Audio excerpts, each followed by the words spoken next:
ಯಾದಗಿರಿ ಜಿಲ್ಲೆಯ ಶಾಪುರ ತಾಲೂಕಿನ ಕನ್ಯಾಕುಳೂರು ಗ್ರಾಮದಲ್ಲಿ ಈ ದಿನಾಂಕ 15/1/2014ರಂದು ಚೌಡೇಶ್ವರಿ ದೇವಿಯ ಜಾತ್ರೆ ನಿಮಿತ್ತ ಅಲ್ಲಿ ಜನ ಸೇರಿರ್ತಾರೆ.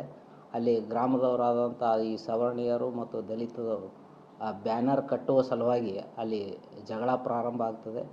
ಆ ಜಗಳ ಪ್ರಾರಂಭ ಆಗೋದು ಮರುದಿವಸನೂ ಸಹಿತ ಆ ಕಟೌಟ್ ಬ್ಯಾನರ್ಗಳನ್ನು ಹರಿದು ಹಾಕಿ ತಂಟೆ ತಕರಾರುಗಳಾಗ್ತವೆ.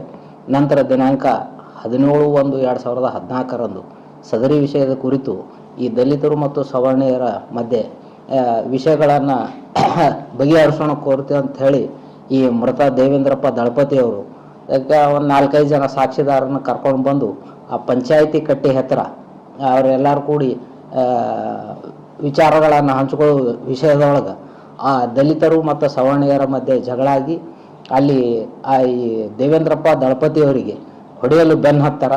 ಆ ಪಂಚಾಯಿತಿ ಕಟ್ಟೆಯಿಂದ ಜುಮ್ಮಾ ಮಸೀದಿ ಕಡೆ ಅವರು ಓಡಿ ಹೋಗುವಾಗ ಈ ಸುಮಾರು 20-30 ಜನ ಈ ಸವರ್ಣೀಯರು ಕೈಯಲ್ಲಿ ಕೊಡಲಿ, ಬಡಿಗೆ ಮತ್ತು ಕಲ್ಲುಗಳನ್ನು ಹಿಡ್ಕೊಂಬಂದು ಅವ್ರ ಮ್ಯಾಗ ಹೊಡಿತಾರೆ, ಹಲ್ಲೆ ಮಾಡ್ತಾರೆ.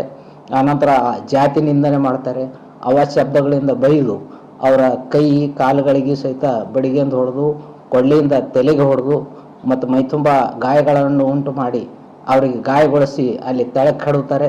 ಅವಾಗ ಉಳಿದ ಸಾಕ್ಷಿದಾರರು ಈ ಬಿಡಿಸ್ಕೊಳ್ಳೋಕೆ ಹೋದಾಕರೂ ಸಹಿತ ಅವರಿಗೆ ಈ ಬಡಿಗೆಯಿಂದ ಹೊಡಿತಾರೆ, ಅವರಿಗೆ ಗಾಯಗಳು ಮಾಡ್ತಾರೆ. ಅದಾದ ನಂತರ ಇವರು ಅಲ್ಲಿ ಮತ್ತು ಜಾತಿ ನಿಂದನೆ ಮಾಡಿ ಶಬ್ದಗಳಿಂದ ಬೈದು ಹೊಡೆಯುವ ಟೈಮ್ದೊಳಗೆ ಸುಮಾರು 4-5 ಜನ ಪ್ರತ್ಯಕ್ಷ ಸಾಕ್ಷಿಗಳು ಬಿಡಿಸ್ಕೊಳ್ಳೋ ಪ್ರಯತ್ನ ಮಾಡ್ತಾರೆ. ಆನಂತರ ಅವ್ರಿಗೆ ಸ್ಥಳದಲ್ಲಿ ಆ ದೇವೇಂದ್ರಪ್ಪ ದಳಪತಿಯವರು ಆದ ಗಾಯಗಳಿಂದ ಮೃತಪಡ್ತಾರೆ. ನಂತರ ಈ ಸದರಿ ಘಟನೆಯ ಕುರಿತು ತನಿಖಾಧಿಕಾರಿಗಳು ತನಿಖೆಯನ್ನು ಮಾಡಿ ಮಾನ್ಯ ನ್ಯಾಯಾಲಯಕ್ಕೆ ದೋಷಾರೋಪಣಾ ಪತ್ರ ಸಲ್ಲಿಸಿದ್ರು. ಅದರಲ್ಲಿ ಒಟ್ಟು 68 ಜನ ಸಾಕ್ಷಿದಾರರನ್ನು ನಮೂದಿಸಿದ್ರು. ಮಾನ್ಯ ನ್ಯಾಯಾಲಯದಲ್ಲಿ ಅಭಿಯೋಜನೆ ಪರವಾಗಿ ಒಂದು 35 ಜನ ಸಾಕ್ಷಿದಾರರನ್ನು ನಾವು ವಿಚಾರಣೆಗೆ ಒಳಪಡಿಸಿದ್ವಿ. ಅದರಲ್ಲಿ ಈ ಒಟ್ಟು 32 ಜನರ ಮೇಲೆ ದೋಷಾರೋಪಣಾ ಪತ್ರ ಇತ್ತು. ಆ ದೋಷಾರೋಪಣೆಯಲ್ಲಿ ಈ ವಿಚಾರಣೆ ಕಾಲಕ್ಕೆ 3 ಜನ ಆರೋಪಿತರು ಮೃತಪಟ್ಟಿದ್ದರು. ಒಟ್ಟು ಈಗ 17 ಜನರಿಗೆ ಜೀವಾವಧಿ ಶಿಕ್ಷೆ ವಿಧಿಸಲಾಗಿದೆ. 2 6 ತಿಂಗಳ ಶಿಕ್ಷೆ ವಿಧಿಸಲಾಗಿದೆ. ಒಬ್ಬನಿಗೆ 7 ವರ್ಷ ಶಿಕ್ಷೆ ವಿಧಿಸಲಾಗಿದೆ. ಒಟ್ಟು 4,25,000 ರೂಪಾಯಿ ಪರಿಹಾರವನ್ನು ನೊಂದ ವ್ಯಕ್ತಿಗಳಿಗೆ ಕೊಡಬೇಕೆಂದು ಮಾನ್ಯ ನ್ಯಾಯಾಲಯವು ಆದೇಶ ಮಾಡಿದ್ದು ಇರುತ್ತದೆ. ನಂತರ ಹೆಚ್ಚಿನ ಪರಿಹಾರಕ್ಕಾಗಿ ಸಹಿತ ಕಾನೂನು ಜಿಲ್ಲಾ ಸೇವೆಗಳ ಪ್ರಾಧಿಕಾರ ಅಲ್ಲಿ ಮನವಿ ಸಲ್ಲಿಸಲಿಕ್ಕೆ ಮಾನ್ಯ ನ್ಯಾಯಾಲಯವು ಆದೇಶ ಮಾಡಿದ್ದು.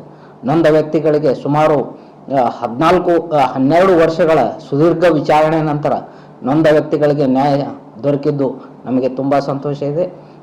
ನೊಂದ ವ್ಯಕ್ತಿಗಳ ಪರವಾಗಿ ನ್ಯಾಯ ದೊರಕಿಸಿದ್ದಕ್ಕಾಗಿ ಮಾನ್ಯ ನ್ಯಾಯಾಲಯಕ್ಕೆ ಅವರ ಪರವಾಗಿ ಧನ್ಯವಾದಗಳನ್ನು ಅರ್ಪಿಸ್ತಾ ಇದೆ. ಆರೋಪಿತರು ಬಸವರಾಜ ಆ್ಯಂಡ್ ಅದರ್ಸ್ ಅಂತ ಹೇಳಿ ಒಟ್ಟು 20 ಜನರಿಗೆ ಶಿಕ್ಷೆ ಮಾನ್ಯ ನ್ಯಾಯಾಲಯ ವಿಧಿಸಲಾಗಿದೆ. ಅದರಲ್ಲಿ 17 ಜನರಿಗೆ ಜೀವಾವಧಿ ಶಿಕ್ಷೆ ಮತ್ತು 2 6 ತಿಂಗಳ ಶಿಕ್ಷೆ, ಒಬ್ಬನಿಗೆ 7 ವರ್ಷಗಳ ಶಿಕ್ಷೆಯನ್ನು ವಿಧಿಸಿ ಅವರಿಗೆ ದಂಡ ಸಹಿತ ವಿಧಿಸಲಾಗಿದೆ.